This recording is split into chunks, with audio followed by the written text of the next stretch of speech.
You know, great barbecue isn't just about the smoke. So today we're breaking down the 3 most common mistakes people make. We're going to throw out the rule book and look at the real facts about what's actually hurting your barbecue. Welcome to Southfire Barbecue.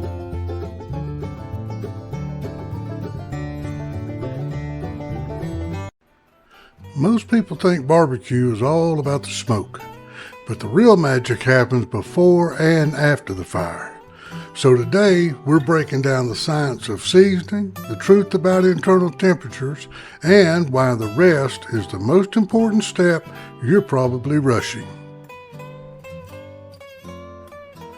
So what are these 3 mysterious mistakes? Mistake 1 is seasoning. This means seasoning your food too early, too late, and using too much or too little seasoning. Mistake 2 is thinking 203 is a guarantee. 203 is a goal. It's not a guarantee. And mistake 3 is not resting your meat or not resting your meat long enough.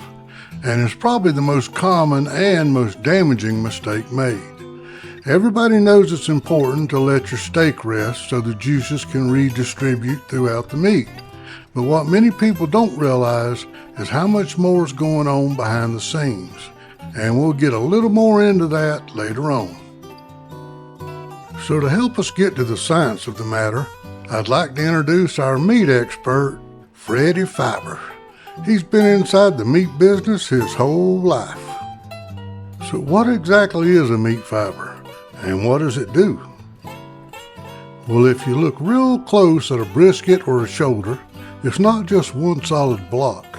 It's made up of thousands of tiny muscle fibers. Think of these fibers like bundles of tiny, microscopic drinking straws. Their whole job when the animal is alive is to hold on to water and move nutrients around. They're basically little moisture storage tanks. In the barbecue world, these fibers are our best friend and our worst enemy. When they're relaxed and open, they hold juice, which gives you that melt-in-your-mouth feel. But when they get hit with some salt or high heat, they can become a dehydrated mess. Everything we do in the smoker, from the rub we use to the temperature we cook at, is about keeping those fibers from tightening up and squeezing out all that delicious moisture. If the fibers stay relaxed, the juice stays inside. If they panic, you're eating shoe leather. The first thing we need to look at is the timing of our seasoning, mainly the salt. This can make or break your barbecue before you even fire up the smoker. So why is salt so important? Salt is a hygroscopic. That's just a fancy way of saying it's thirsty. When you drop salt on those fibers, it immediately starts pulling that liquid gold out of those straws to dissolve itself. This process is called osmosis. So what exactly is osmosis, and how does it work?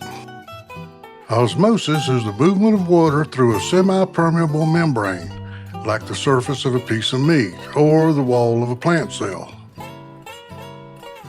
It's nature's way of evening things up by shifting moisture until both sides are perfectly balanced. Moisture inside your meat is constantly shifting from areas with lots of moisture to areas with less moisture. When salt hits the surface of the meat, those thirsty salt crystals start pulling the natural moisture out of those tiny meat fibers. This process usually takes place over about 2 to 6 hours, depending on how large the meat is. But if you give it time, something amazing happens. The salt dissolves, and the water, along with that dissolved salt, eventually gets pulled back inside the meat fibers. It's like the fibers reinflate, carrying that seasoning deep inside. Now that's the power of osmosis. But let's say you salt your meat and let it sit for like 2 hours before it hits the pit. Well, you're catching it at the worst time. The salt has had time to pull the moisture out, but it hasn't had time to soak back in. Your osmosis cycle is not complete. So you're basically starting your cookout with your meat already dehydrated. This is called the in-between zone. Now check this out. This is the 12-hour mark, the industry standard for a dry brine. Remember how that salt originally pulled the moisture out of the meat? Well, after about 8 to 12 hours, the osmosis process is complete. The meat fibers reabsorb their moisture and are now nice and rehydrated. But now you've also refilled those fibers with water and salt, which actually helps the meat hold on to its juices even better once it hits the heat of the smoker. So if you got time, this is definitely a method to keep in mind. Now that we understand how the osmosis process works and how it not only helps to season our meat, but also prepare it for the long, dry cook ahead, we need to understand how time plays a role. Since meats are different sizes, different textures, fattier and leaner, the amount of time needed will be different for each one as well. Larger cuts like brisket, picnic shoulders, and pork butts will need more time, while smaller cuts like ribs, loins, and bellies require less.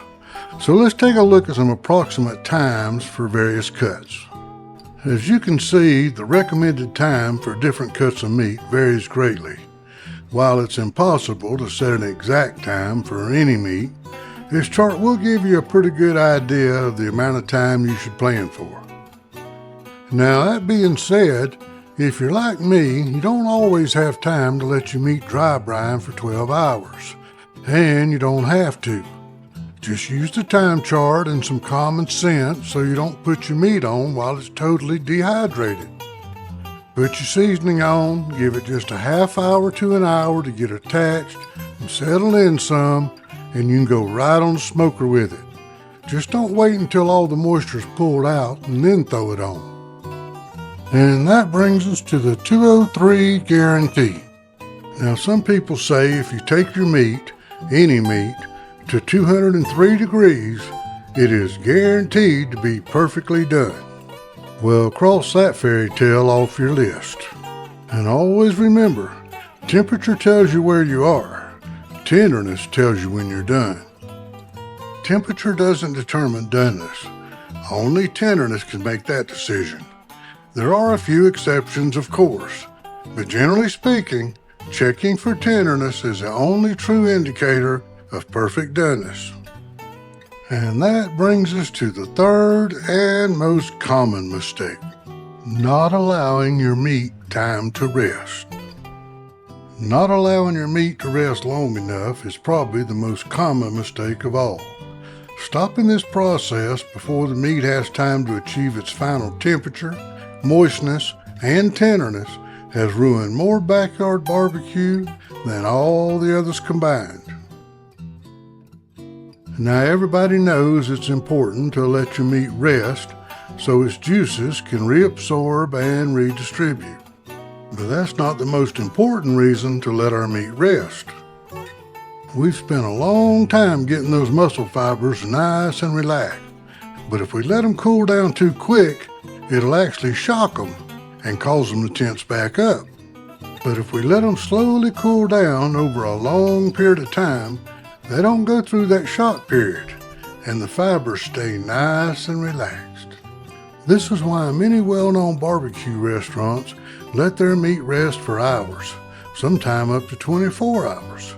This long and slow cooling period ensures their products will turn out tender and juicy day in and day out. And now that you know all about the 3 biggest mistakes in barbecue, you can stop believing in nursery rhymes and start serving up tender, delicious barbecue every single time. Thanks for stopping by. See y'all soon.